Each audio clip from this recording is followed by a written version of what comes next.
Hello, I'm Dr. Gloria Horsley, president of the Open to Hope Foundation, and today I'm interviewing Carla Sofka.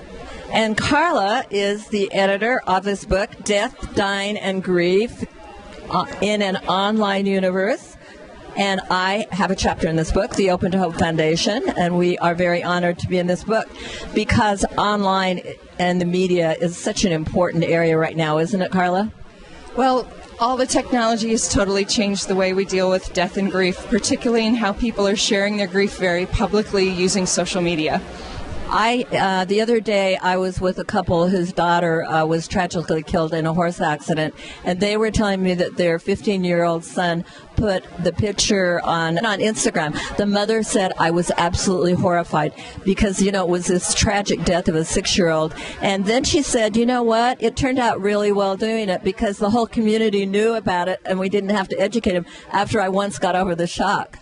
Well, I think that's one of the things that's very important because most people who are older, the digital immigrants, don't really know what's out there, and the teenagers and the kids can teach us how they're using it and how it might be helpful. So having a conversation with your teenager about how they use social media, what they might want to happen if something happens to them, knowing their passwords, so if something does happen that you could access their personal Facebook, their Twitter accounts, and make wise decisions about how you want to use that to support their friends during time of grief. And what about this woman was initially angry with her son? We do have to be careful with that, don't we?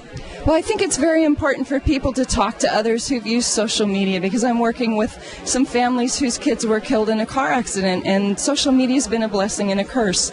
And they have found incredible ways to use it for survivor advocacy, to educate people, raise awareness about driving while under the influence, not texting while you're driving, because that's what happened in the accident that killed their kids. But the other part of it is it's an amazing resource for support, but some people get on and say things that you would never imagine.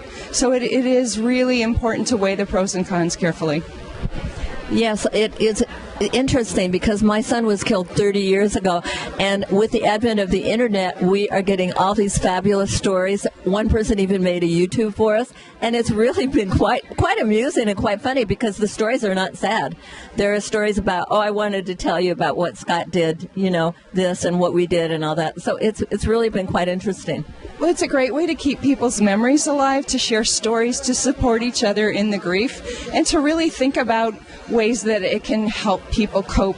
The trick is it's very, very public, and sometimes people who did not know your loved one might put something on, possibly reacting to some misinformation. The other piece that's changing is how fast news travels, because one of the parents that I spoke with, she got to the hospital where her son had died, and the chaplain sat her down, informed her that her son had died, and the next thing out of her mouth was, do you have other children? And the chaplain said, if you have other kids, you better call them immediately because they're going to find out that your son died on Twitter if you don't get in touch with them. So the pros and cons, it's very, very challenging to think about how it's changing the way we deliver bad news. And she said within 20, 30 minutes, there were 20 to 30 kids from the high school at the hospital. The football coach was there. The superintendent from the high school got there before she did. Wow. Now, was that good for her? In a way, she knew there was a lot of support, but it also created this expectation that she would inform them. And during time of tragedy, you might not need to be focusing on other people. It may be better to take care of yourself. So again, it was a mixed blessing. Well, that's a good point. If you've had a loss and the social media impinges on that loss, then you have to figure out how to, and people need to help you create some safe space for yourself.